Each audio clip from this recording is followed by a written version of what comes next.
Hey, what's up, everybody? Welcome back to another episode of Beer State, episode number 10. That's right. So super exciting day today. We're excited that we're able to bring you episode 10. We never thought we'd get here. Thank you for sticking with us for 10 episodes here. Hopefully, we're on our way to 100. Literally, everyone said we were going to fail. No, just kidding. Everyone thinks this is a great idea. And I think so too. I mean, we're providing a service to the community. It's something different. And we got a lot of awesome stuff to come. So keep following up with us, and we'll be here. So Beer State, episode 10. We're at the fastest growing brewery in Arizona. If you go to any sports bar, you can probably find one of their beers here. It's called Wren House, and it's located on 24th Street in the Arcadia district. Maybe 24th Arcadia Street, no. Light. Yeah, Just south. They got a great reputation for having great frickin' beer. So if you guys have never had any Wren House beer, if next time you're at your local watering hole, and if they have Wren House on tap, I suggest picking it up. You will not be disappointed. you better. But no, really, Wren House is dope. It's got an awesome atmosphere. I'm pretty sure it's just a house that they were like, we're going to turn this into a bar. Somehow they got a liquor license for a house. And if you check out our reels on Instagram at Beer State on Instagram, you can check out sort of the outside portion where they do all their brewing at. It's a pretty new brewery, I think. Oh, they've been around for a few years now. Okay. One of their guys, one of their owners, he actually used to play rugby for my club here, which is Camelback Rugby. He's a Thunderbird College grad. Hashtag what is Hashtag it? Camelback Rugby. Hashtag Camelback Rugby. And he started this, I want to say, maybe 6-7 years ago is when he started this. Yeah. And it's just taken off ever since. They're going to have their second location opening up close to Christmas, so late December. That's going to be in Ahwatukee, so look for that. And they're going to actually have food at that location as well. So is more to come. Ahwatukee part of Phoenix, or is it a separate city? Is a township of Phoenix. All right. Just like Paradise Valley. So technically it's still Phoenix. Yes. So Wren House has an awesome selection of beer. Usually their music, since we got here, has been flawless, but now it's cut out for some reason, and the entire bar is staring at us. But their most popular beer, which also went gold in the Colorado Brewing Festival or whatever, some sort of beer event that I haven't been to, but I plan on going to. It's on the bucket list. Spellbinder. Won gold. Super gold. It's a hazy IPA. 7%. 7%. 7% ABV. Yeah.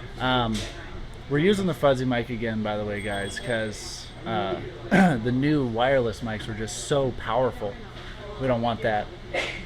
So we got the Spellbinder. I had that first. IPA, New England, hazy, 7% ABV, GABF. So whatever that beer, something. Blah, You blah, beer enthusiasts know that. blah blah Beer Festival 2020 gold, Brussels Beer Challenge 2021 gold, juicy hazy IPA. Our house hazy IPA, years in the making, and you can taste it. Very smooth, very nice, very authentic, and I'm pretty sure they get all their hops from Yakima. I'm from Oregon. The Yakima Valley is actually the hop production capital of the United States. A lot of the beers that you actually get, especially if they're West Coast style or brewed on the West Coast, you're going to be getting Yakima hops. You might know Yakima from the what do you call it? The thing you put, the roof rack, Yakima roof rack. Also from the same place. Yakima's got a lot going for it, even though it's a small town. Probably because everyone's drunk, and that's where a lot of good ideas come from. Coffee shops and bars. So, vibe check, good music, good indie music. I know that I miss the indie vibe from Portland, and I really appreciate that they're playing some Decemberists, some different music like that. Usually it's working. Also a weirdly Catholic vibe with the Virgin Mary set up here. You can't see her, but you'll see it on the reel on Instagram. But overall vibe's pretty good. They're super busy right now. I feel protected. Yeah, we're also cornered, so I feel a little bit trapped. And we're at a tiny table apparently the new thing in breweries is tiny tables, but that's not necessarily a bad thing. Could be a good thing too. Well, this is a historic building, so you know if you know anything that's historic about Phoenix, is it's going to be small. Yeah. So it is very close quarters in here, which that's your type of vibe. You know, you're going to have, you know, it's good for a good place for conversation, good place to go and have a couple beers, have a couple great beers, by the way, and just kind of hang out. Yeah. What kind of beer you got going on, dude? I got myself the Horse Sense, which is the hazy IPA. Ooh. Throw that logo up in there. Right. Show the camera the little logo. Little Wren House logo. Yeah. Ooh, yeah. Okay. And Horse Sense. Horse Sense. So hazy IPA. Before I did have the Bronco, which was the wit beer. Also a excellent beer. It's 125 degrees outside.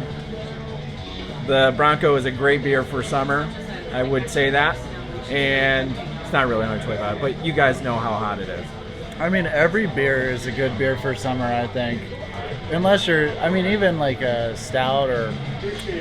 Well, here's the thing, okay? So I went from the Bronco over to a hazy IPA. So I went from a wit beer to a hazy IPA.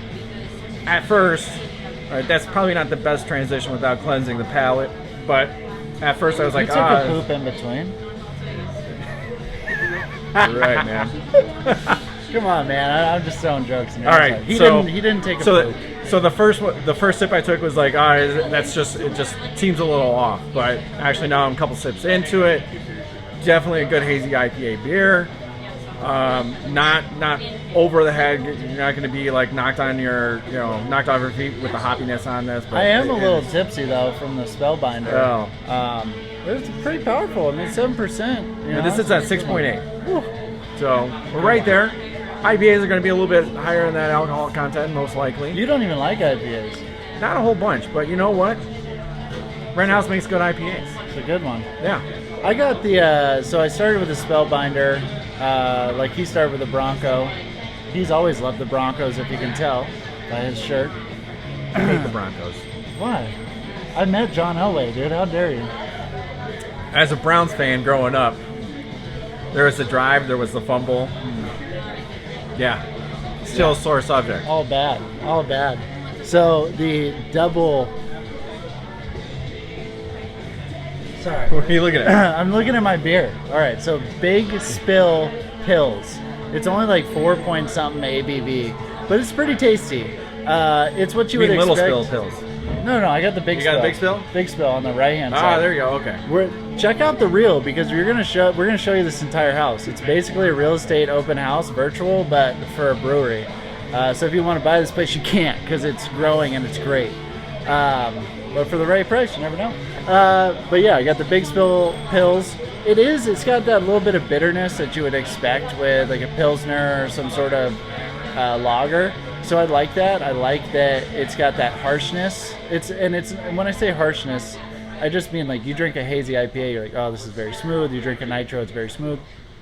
This has a little bit of bitterness, a little bit of that like backup hops in it, which is pretty cool. I like it. Definitely love the Spellbinder though. That was awesome. A little bit of a market update, I guess. A little bit market update. All right, well. As you can see, I got my computer here. Ask your mom or ask Mark. So right now, active listings. Well, we're up there. So we're just under 18,000 active listings. So that's the active and coming soon residential listings. Yeah. 17,800. If we were to compare it to a year ago, we're I think just under 160% difference in inventory. That's how much our inventory has gone up. We've had a steep rise in inventory over the last 2 months. And interest rates did one thing. I think projections on the economy did another thing. Oof. Investors, our iBuyers are kind of, let's just say, running out of our market. I mean, they bought a lot of the market. They had a lot of influence in our market over the last couple of years, and now what's happening is they've left the market. They kind of burned, a lot of buyers and left them frustrated, and they got discouraged and maybe left the market in general. Maybe they had to rent. it's going to be an interesting turn that we're going to see here with our real estate market for this second half of the year. And when your inventory goes up, that means your market time is going to go up, because the buyers that are out there that are able to qualify for loans right now, those buyers they have more inventory to shop. So they're going to be, as opposed to making an offer right then and there that day, they have that luxury that they can think about it. So if you're a seller right now,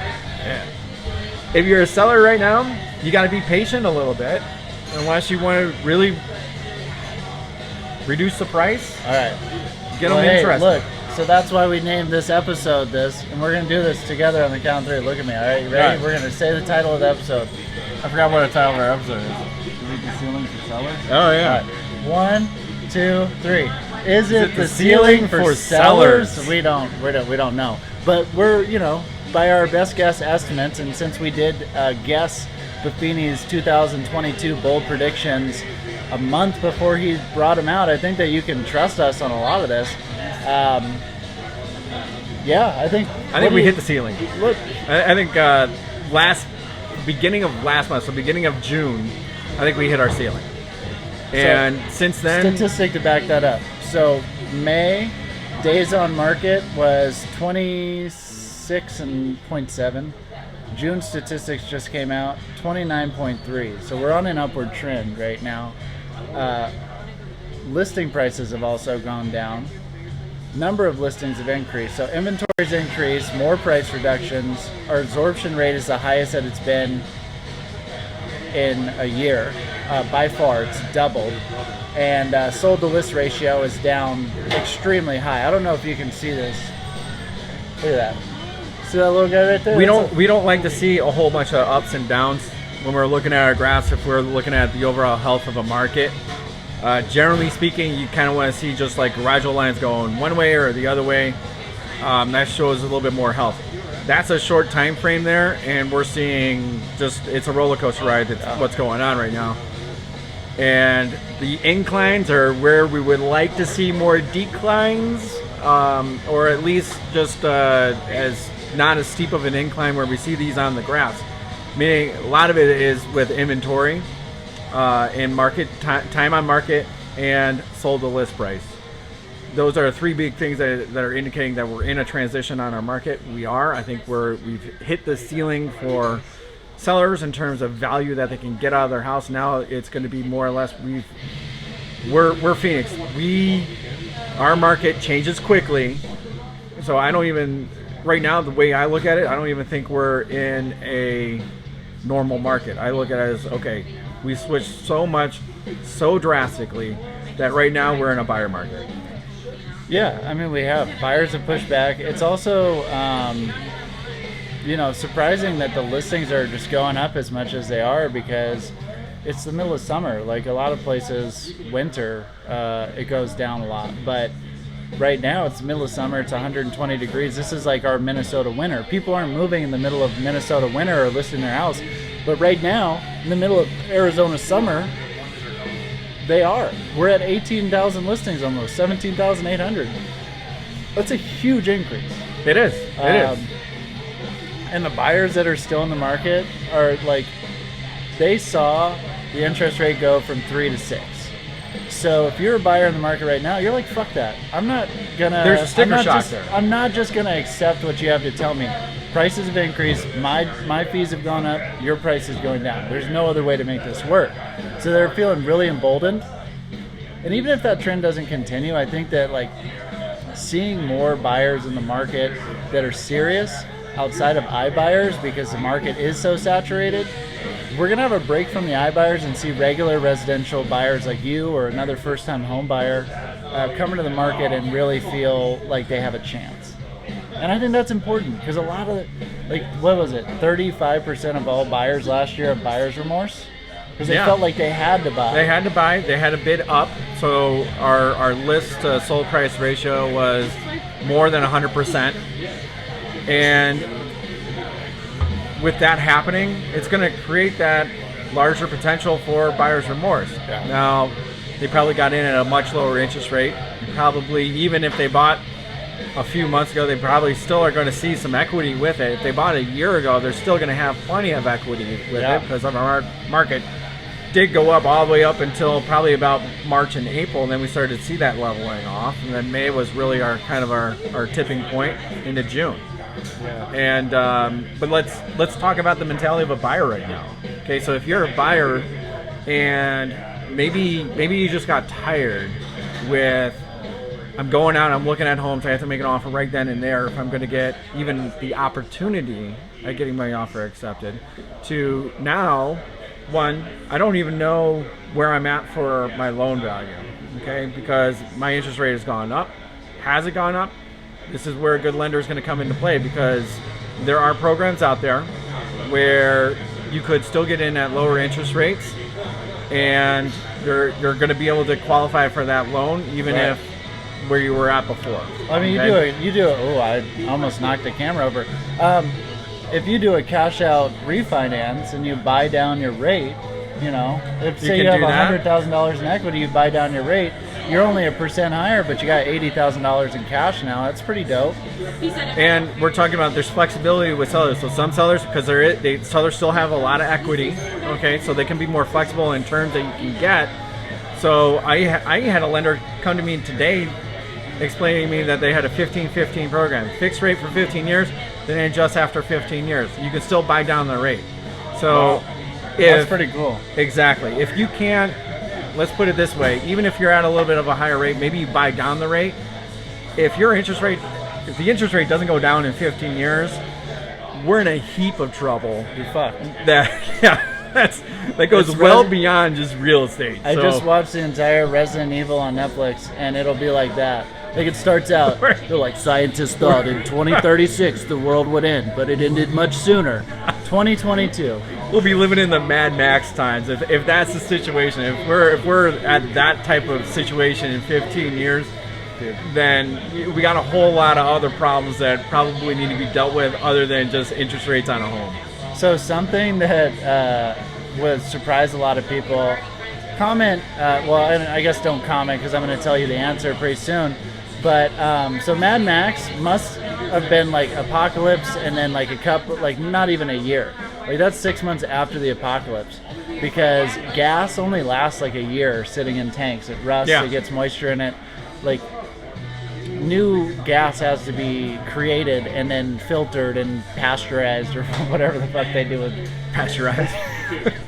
They gotta pasteurize the petroleum, man. But so you think about it, like there's an apocalypse, and then 6 months later you have gas boys and like crazy dudes with guitars on cars. That could be a good name for a band. The Flaming Guitars? Guitars on Cars, dude. Yeah. I guess there is a band called The Cars. Is there a band called Guitars on Cars? No, just The Cars. You got it. All right. Just gotta learn how to play the guitar. I know how to play Hot Cross Buns on the piano. Yeah, me too. Does that count? Maybe a little, really? maybe a little chopsticks. Some chop. I don't know. That one's pretty hard. No, but like seriously, another thing with buyers too is that buyers' expectations. Everyone suffers from availability bias, right? So 3%, it's at 6% now, going up, going down a little bit, minor changes, half a point or whatever. Buyers are still looking at the 3% rate, but in 3 or 4 months from now, people that are like, that's too much for me, are going to enter back into the market. Actually, it'll probably be a little bit longer than that because people probably signed leases 6 months or whatever it is. So we're looking at like a 3 to 9 month period. There's going to be a lot more buyers back in the market. We might even see a swing back. Well, what are buyers doing? They see the increase with the interest rates. They're like, all right, I got to save more. Yeah. All right. So a few months down the road, then they've saved. Right. And now they're back out there looking. I'll be back. It's basically like the scene from the first Terminator where he goes and drives. Is it a helicopter he drives through the building? He says, I'll be back. And then he comes back with a Hummer or a helicopter? It was a car. In Or T1? that. Yeah. It was a car. T1. I'm one. A lot of movie references today. Yeah. What's your favorite movie? Major League. For the Cleveland Indians, do not call them that G word. Gay? No. What? I can't say that G word. It's always going to be the Cleveland Indians. Glad? No. Oh, okay. What's the name of the baseball team in Cleveland now? Braves? No, that'd be Atlanta. As you can tell, Jake is a huge sports fan. He follows baseball religiously. He knows every stat in the book about it. Michael Trout. Michael Trout? Yeah. Is that a guy? Yeah, Mike Nice. Trout. Mike Trout. Yeah. Yeah. What team does he play for again? Dodgers. Mets. Jets. Mike Trout playing for several teams. Mike Trout is a jack. He's not good. He's a jack of all trades. He says, you know what? I don't need a day off. I'm just going to go play with this other team as a side hustle. Yep. He plays in the minor Exactly. league on the Jets. I'm the Jets. I didn't even know there was a minor league Jets team. I'm sure there is. There's a lot of minor league teams. Yeah. I mean, it's my minor league team, and I don't pay him, and I pay him in Big League Chew. He loves that shit. Original flavor only. Mike Trout, good friend of mine. Met him multiple times. How do you feel about Garth Brooks? I'm not a big country guy. Me neither. Yeah. Never have been. I grew up with Biggie and Tupac. How do you feel about Chris Gaines? I love Gaines. Chris Gaines, I don't know who that is though. But everyone knows who Garth Brooks is. That's Garth Brooks' alter ego. Chris Gaines? Yeah. Is he autistic? No, it's like his, I don't know, his rock version of himself. Okay. Is it Chris Gaines or Chip Gaines? Something like that. Chris Gaines. I have no Chris idea. Gaines. Yeah. I don't know. Not huge in the country. I do like Midland. Garth Brooks is a good guy, but I am convinced that he might have Asperger's. Yeah. He's like... Didn't they say like Elon Musk has Asperger's? He does. Yeah. Like these people are literally just mimicking human emotions. And they have human emotions, but at the same time, they're also like a little off, you know? Yeah. But at least they're honest. But they're a little off. I mean, how many famous people do you think are just a little off? I'm thinking like all comedians because their perception of reality is a little off. What do you do on the side, by the way? I used to do stand-up comedy, but it didn't work out so well because I like to do my jokes sitting down. They're not good. So, guys, I thought of a good, I kind of felt bad because I care about climate change. I think it's important to go green. But, like, I got balloons for an open house the other day. Yeah. I don't know if someone stole them or they just went up in the atmosphere, but we're required to have two agents, or an agent and a lender, or agent and insurance. Like at least two people at an open house. Really? So we lost half of our balloons. All right. Like, how many balloons do you have? 6. Why? I mean, it's a tough market.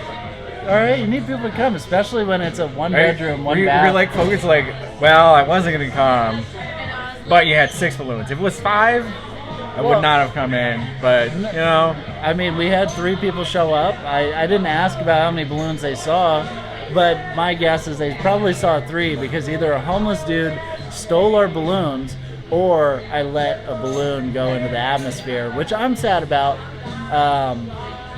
I'm not sad about. Was my balloon. But the environment, dude. Not sad about it. Yeah.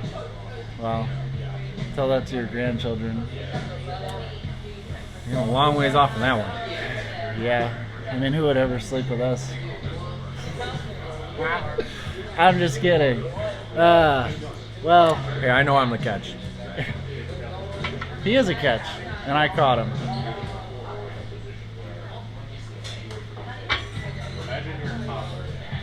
All right, dude. Come here, Papa.